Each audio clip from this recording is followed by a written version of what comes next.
once people are given permission to innovate and they are given training to innovate, they're going to have fun in their job. They're going to like what they do. Of course, the ambidexterity sounds easy in terms of, on one hand, having execution and on the other hand, having innovation. But it's quite hard to do. Yeah. We're discussing innovation with customers. We're speaking with Professor Bensaou of INSEAD and Monika Lessl of the huge German conglomerate BAYER AG. Ben, you're the author of this excellent book. It's called Built to Innovate. Tell us about the book. Tell us about your work. Over the last, I would say, almost 20 years, I spent a lot of time with established companies operating in very traditional businesses, and I've seen leaders transform these very old traditional companies into innovation powerhouses. And what I wanted to do with the book is to document these transformation stories and try to codify what I have learned in the form of new frameworks, new concepts, new tools, and a methodology that I want to share with a wider audience.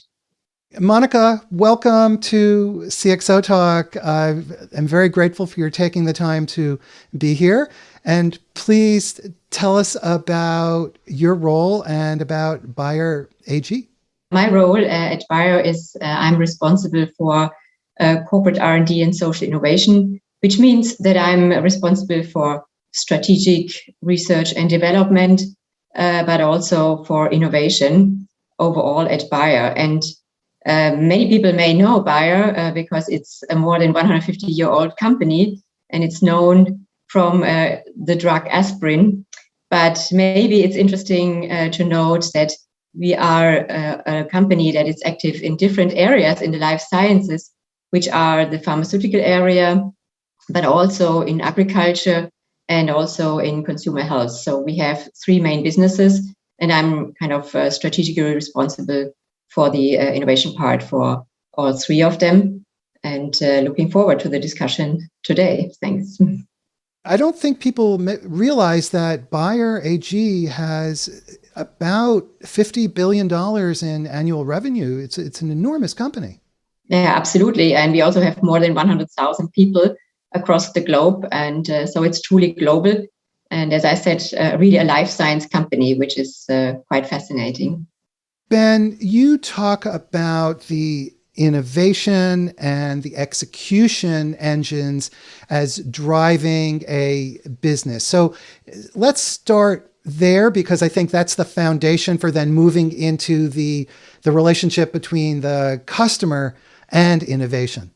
As everybody realizes, we live in a competitive environment which is very uncertain, volatile, and fast changing. And this means that organizations and their leaders, they must excel at two different activities, and sometimes very contradictory. On the one hand, they need to execute today's strategy, deliver with high efficiency the products and services that the customers need. And this is the challenge of execution. But at the same time, these leaders, they need to imagine the strategy of the future and help make it happen. They need to excel at rethinking and reimagining what they do today and imagining how to improve their existing products and services and think about the new products that nobody has thought about. And this is the challenge of innovating.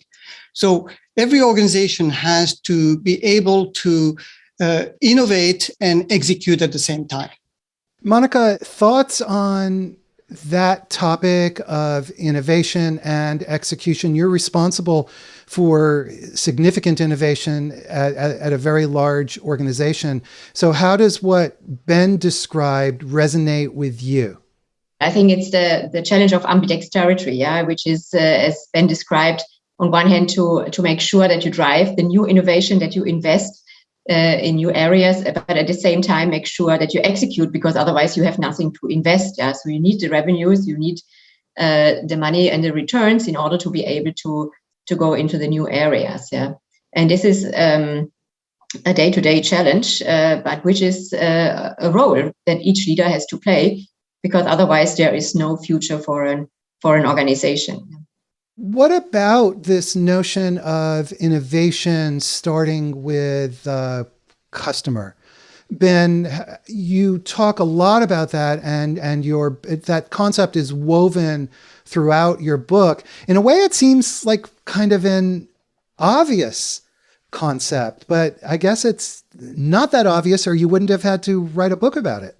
What I've noticed, actually, if you allow me, I would like to kind of also explain the distinction I made between innovation and innovating, which is really central to the notion of the importance of the customer. I've learned through my early mistakes. In my early career, when I was designing programs for innovation, I used to use titles like value innovation or disruptive innovation or sometimes blue ocean strategy. And what I discovered is that the word innovation as a noun was deeply intimidating for non-specialists like frontline employees or managers. And I was really puzzled by why this created so much anxiety and fear in people. And I realized that what was happening is that they had this feeling that after the training, going back to work, they were being expected by their boss to come out with a new product or a new service, a new business model, some sort of a concrete outcome, a result.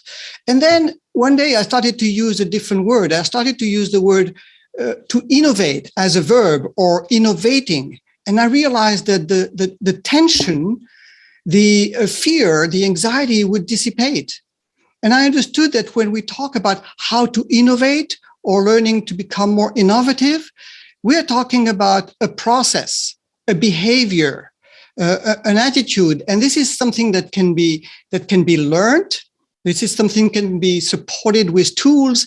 And now, if I come to this notion that if you think of innovation as the tip of the iceberg, if you will, the thing that we see above the water level, innovating and innovating capabilities is what is under the water level, is all of these organizational capabilities, as Monika was talking, the capabilities of the 100,000 of employees at BAYER who can bring new ideas, which might actually come to become innovation. So built to innovate, and an innovating engine is about how to enlist and leverage all of these innovating capabilities within the organization.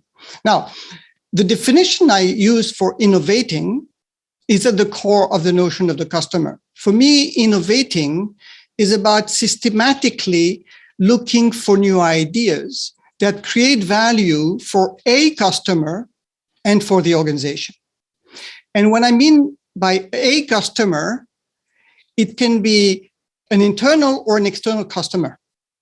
Or in B2B, it could be your direct customer or your customer's customer or your supplier, or maybe a regulator, an influencer. So customer is at the core of innovation.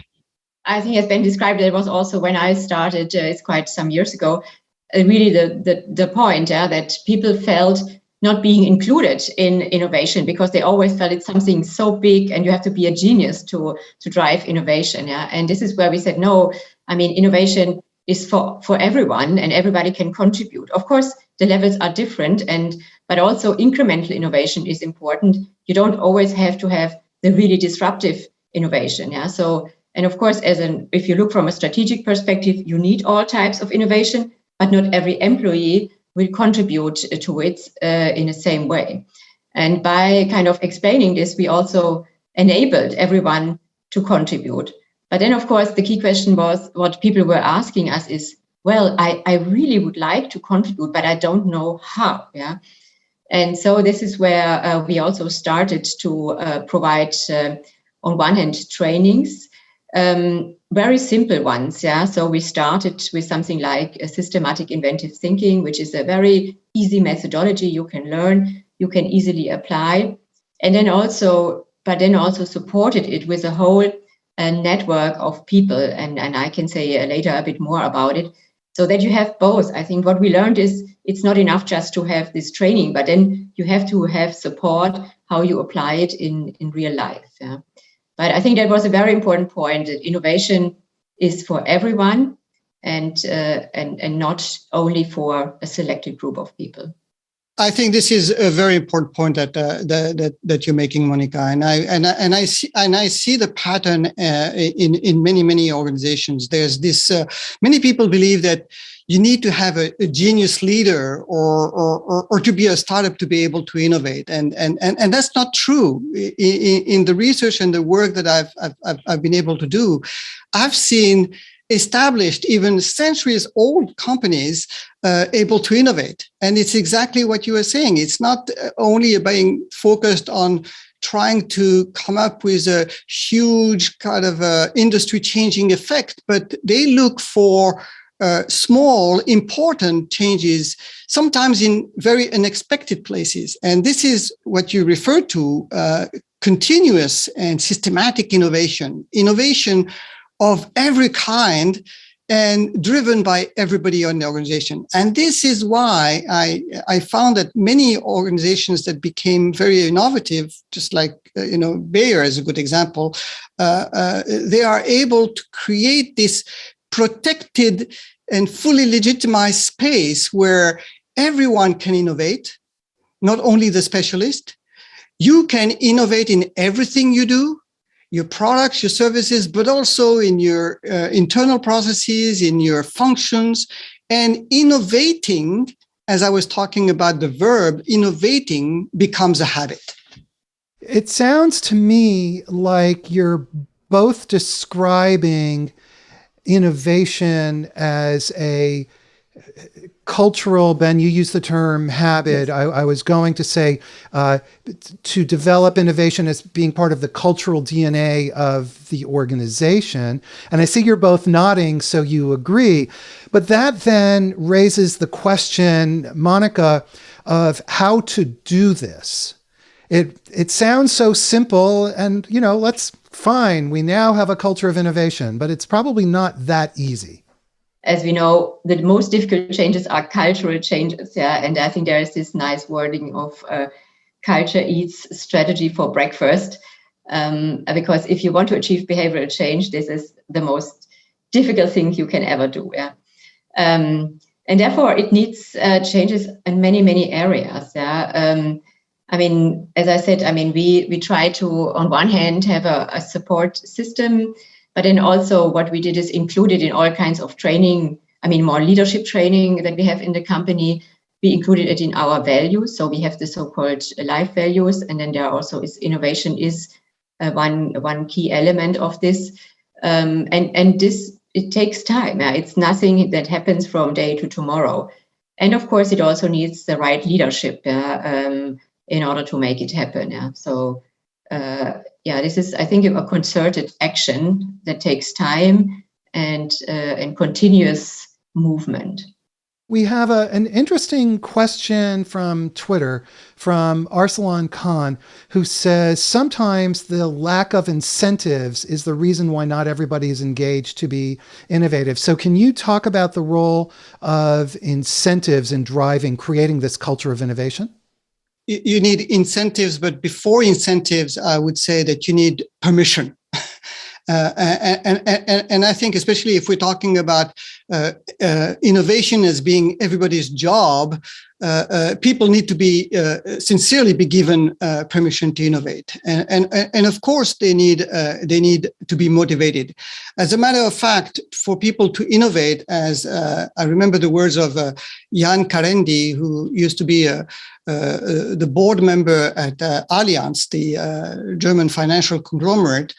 He was the one responsible on the board for innovation. And he used to say, for people to innovate, they need to feel able, which means they have permission.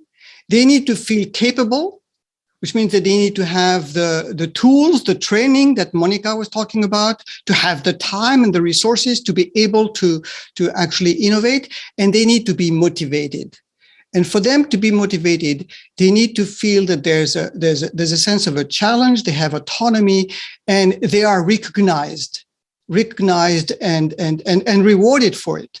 So now there's a very delicate question about who should be incentivized for innovation. And of course, if you start to put metrics on the front line, then you're going to kill innovation. As I said, innovation is very intimidating. And if people don't know how to do it, they haven't been trained, they don't have the proper tools and proper coaching support for that, you're going to kill innovation. So the incentive should be with the what I would refer to as the middle managers. The incentive should be for them to create an atmosphere where their team feels safe. They have safety and trust in innovating. I can give the example, for instance, of Allianz UK. They have, some people use very hard incentives, like, a percentage of your bonus is attached to how much of new products are delivered to your growth. But there are soft incentives, like what I saw at Allianz UK, where they regularly publish an innovation league table for the UK businesses. So you can see that middle managers, they don't want to be at the bottom of the league. So they're going to be encouraging their team to be innovative. This is what I call give permission and make other people jealous. It's kind of a motto to show that if you give permission to your people, they're going to become innovative and they're going to make you look good. Yeah, maybe I can add to this exactly what Ben was saying. Psychological safety, is something, first, a concept that you need to teach leaders so that they can understand. And it also gives the frame, because you also don't want to innovate. Let's give an example. You have a manufacturing facility which delivers drugs. And at that moment, you don't want to change the system, a running system. But of course, you want to see what's the next. Maybe it's the printing of new pills, which is the new way of working. So you have to make sure in which area you want to drive innovation, and set that frame. So I think that's clear to be clear there. And then, also, as also Ben was saying, if you try to come up with a new concept, a new idea, you expose yourself. And it's a natural behavior that the fear of losing something, which is your reputation, is much bigger than the fear of gaining or the kind of potential incentive of gaining something. So for people to expose themselves, it takes a lot. So therefore, this safety environment is very important. And what I've learned is that kind of the best way of is recognition. That you give them a platform to present to senior management, which can be an innovation day, which can be an innovation competition. So, and then of course, if you are recognized and the leaders are showing the same behavior, then others will follow. If I may give you an example, actually, I really like what you just said, Monika, about the notion that of safety, and I'm always surprised how senior leaders are shocked to hear that, in fact, their frontline people are very innovative. They have lots of ideas. But the thing is that they are afraid. They're afraid to actually. They don't know what their boss is going to think. And actually, what I learned, and I learned a very interesting thing from a Japanese manager that I trained almost 10, 12 years ago, and I actually happened to have met him just before Christmas in Tokyo, and. So he works for Recruit. People in the US might know Recruit. They are the owners of Indeed and Glassdoor.com. But this is what he taught me. He taught me the power of thank you. Of all things. And he explained to me why this was important, because after I trained him, I observed him for many years, and he had this habit of every time somebody came up with an idea, he would say thank you. And I was really kind of intrigued by it. And he explained to me a very profound thing. He said, when people are in the execution mode, they are executing their task. And they know that, very often it's structured, it's observable. So their boss can know if they're doing their job well or not, and they even have KPIs to measure them. But when it comes to innovation, or innovating as I call it, you don't have this visibility. No, I can't come and say, oh, Michael, I think you have an idea. You're hiding it from me. There's no way for me to know if you have an idea. So if you don't have that safety, if you don't feel comfortable and you're afraid to propose your idea to the boss or in a meeting, you won't. So what he understood, his name is Iwashita-san, what he understood is that when people expressed an idea, they were effectively taking a risk. They were taking a risk. And he took their idea as a gift to him. And he told me, when I receive a gift, I just say thank you. When it comes to innovating with customers, how should we go about that? The customer's culture is different from ours, and we need their assistance, and places a burden upon us to listen, to understand. How do we go about it? And especially, how do we systematize this and build it into our culture in the right way? Yeah, maybe I can give you two examples. I mean, one is, of course, patients. I mean, we are a pharmaceutical industry, and now patients are coming much closer into our processes. If we design a clinical trial and how the processes are, so we have also much more involvement of patients so that they really can say what they need. And then, of course, if we develop a new product, we also early on ask questions. So, I mean, one example I can give you is, I mean, we are developing drugs against endometriosis. So that's a women's disease and can be very painful. But the main cause of this is that you have some tissue of the uterine, even in other areas of your body, and these are called lesions. From a scientific perspective, you always look on, diminishing these lesions, but the main problem for the women is the pain. Yeah. So, and this is also, I think, a good example where, I mean, sometimes you cure, but you don't address the day-to-day problem, and you can only get this through the dialogue. Yeah, and that's why kind of this involvement is so powerful. Yeah? And another example is also, if you look on the innovation process, there it's absolutely critical not only to follow your own idea, but I mean, there's also this nice saying, don't fall in love with your idea, fall in love with the problem. Yeah, and sometimes even especially in companies that are very technically driven or scientifically driven, you love your idea. Yeah. And of course you have to love it, but at one point you have to test it, yeah, with the customer. And this is very, very important to get the feedback and listen carefully what is really their need, and then to pivot maybe your idea. Yeah. So that's how I see it. And it has to be integrated into the process. Yeah.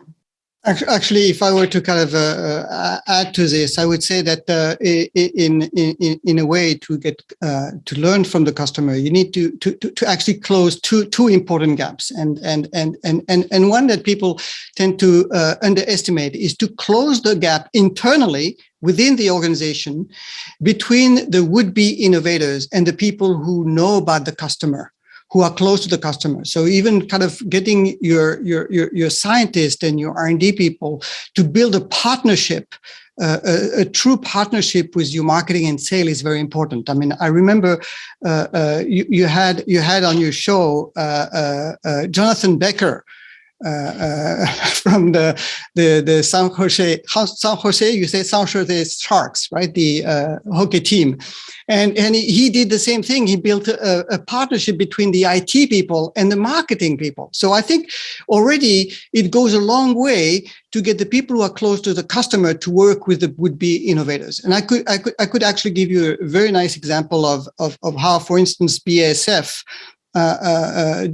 developed a new sole, a new foam that goes in the sole for Adidas. But let me mention about the other gap that you have to close is the gap between your own organization and the customer themselves. And I mean, it can be very simple things. I mean, in a B2C example, I can give you the experience we had with Starwood. hospitality global firm. They had a conference in Paris, and they wanted us to kind of. They have 700 attendees, and they wanted us to come and help talk to people about innovation. So what we did is that we provided people with a few simple tools, as Monika was saying, and then we split the 700 people in teams of about 10 people, and then we send them into the streets of Paris with a notebook and cameras and ask them to just roam around the streets and try to take pictures and notes and find some insights about the experience of their customers. Well, when they all came back, they had generated 1,700 new ideas in 3 hours. And what was really fascinating that a lot of people were saying, "Well, I'm not a creative type, but I can do it." And just by observing their customers, they were able to generate innovative ideas. The other way, in a B2B example, you can create a space where your people work together with the customers. I mean, I can mention the example just to have a non kind of traditional business here, the experience of the Pentagon, where the Air Force has a lab where they can simulate all sorts of dangerous and hazardous war games, and they have this Operation Tech Warrior, where they have these immersion exercises where they bring engineers from the suppliers and they train them for 2 weeks, and then they put them in a battalion, a squadron, where they can actually see their products, how they work or don't work in a real situation with real weapons. So this is, and I've seen other companies do the same thing, bring their customers into their research centers to actually see how their products work in the real world. Monika, does this notion of co-creation and really collaborating with the customer, again, resonate with you? Is that something that's part of your set of innovation activities? Well, I think it has to be part of those who are driving the respective innovation projects. Everyone has to be there close to the customer. Yeah? And maybe I can give you also one other example. I mean, we used to have an animal health business as well. And there was one example where we have a very nice collar for dogs or cats against ticks. Yeah? But people always have to take care that this collar only is valid for, I think, 2 to 3 months. Yeah. And then they have to be really to change it and so on and so forth. And by interviewing then the customers, they found out, well, I mean, I don't want to care about this. Yeah. So, and so in the end, we were selling more an insurance, a service rather than the product. Yeah. And I think that's a good example on finding out, okay, what do customers really care about? Yeah. Or I can give you another example. So we also have an environmental health business. And so let's say for a nutrition industry, and with this environmental health business, we also make sure that the manufacturing and so on is also pest-free and everything. So, and again, it was a burden for them to take care of all of this and buying just the products. But then also we turned it into a service, and of course it's much easier for them. So I think it's really about understanding where are the pain points, and then how can you address them. But it has to be, I mean, every marketer, as Ben said, has such an insight, and it's about connecting these ideas then to the R&D organization or to the innovation colleagues, so that in the end it's coming to fruition and brings in the new concepts and the future growth. Yeah. This is the important challenge when you're dealing with a customer, whether you bring them closer or not. I mean, you have to bring them closer for sure. But what is really the challenge is I call it, one is to learn how to listen to the voice of the customer. as Monika was saying, trying to understand their pain points, their dislikes, their likes, and their wishes. And for this, you need to learn to switch from what I call the tell mode or the sell mode and move into a listen mode, listen with empathy. The second challenge is to learn how to listen to what I call the silence of the customer, the things that the customer doesn't tell you. They don't tell you because they don't know themselves, or they know, but they don't think it's your problem to solve.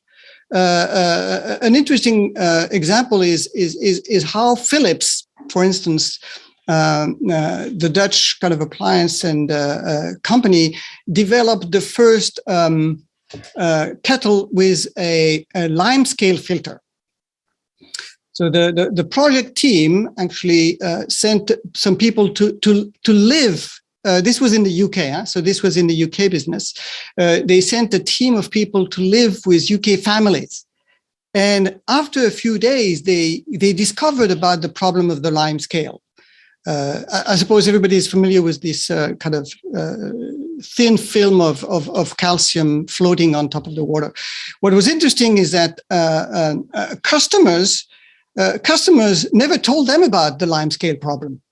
It's not because they were not aware of it, because they were spending a lot of time trying to scoop the lime scale with a spoon, but they didn't think it was the kettle manufacturer's problem. They would complain to the water authorities. So here, Philips it took their engineers a few weeks to develop a little filter, which you find now on all the kettles, by the way, to stop the lime scale. And the third challenge, by the way, if I may just finish with this, is that you need to learn about the non-customers. I think we focus on customers, the voice and the silence of the customer, but you can also find a lot of weak signals and learn about great innovation ideas by looking at non-customers. And Arsalan Khan from Twitter comes back and says, who defines the customer? So how do you identify the right customers to be listening to, or the right non-customers? Because this is so central. I also really support that idea of non-customers. And this also, I mean, of course, it's the customer, but it's also in a broader sense, society. I mean, and there, let me give you the example of our sustainability. I mean, this now becomes such a huge topic, or is such a huge and very important topic. It's a make or break it. If we are not successful within the next 10 years, so we will have hothouse Earth. So this is something where now also in our consumer, I mean, like every packaging has to be in a sustainable manner and so on. So this is where there is a very, very strong voice. And so that's something where we also have to implement, and where we are actively working on, and also have our commitments in terms of, for example, getting carbon zero. But it's also impacts, of course, also our products, especially, of course, the consumer brands, but also our crop science business. Yeah. And I think it's about listening to the individual customer, but then also to societal changes and changing behaviors. If you want to do this in a very systematic way, I have a very simple kind of technique or tool. Is to you take your product or service, and you literally build the whole ecosystem that's around it. Think about all the people who are in touch with your product. Think about all the processes that are in touch with your product or service. Think about all the points of decisions or information that are connected to your product. And you kind of build this whole kind of web of people and products and processes that are connected to you. And you know who your customers are. So you can identify the non-customers as all the rest. It could be, as I said, it could be your suppliers, could be your customers, the influencers, the regulators could be the source of innovation. So I think it's I don't want to say it's an endless task, but you can systematically identify who are the customers and non-customers. Let me switch gears a little bit. What are the kinds of challenges, typical challenges that organizations face as they're trying to build this culture of innovation, as they're trying to empower the frontline workers and innovate across the organization and co-create, collaborate with customers? What are some of the challenges that you see? And Monika, for example, what are some of the challenges that you see inside various organizations within BAYER? As we started, maybe the discussion with is, of course, the ambidexterity sounds easy in terms of, on one hand, having execution and on the other hand, having innovation. But it's quite hard to do, because you always have to sustain one part of the organization while you have to kind of, let's say, your other leg you have to play with, and that is in the end not an easy decision, because it goes on one hand on skills, but it also goes into investments and it goes into portfolio.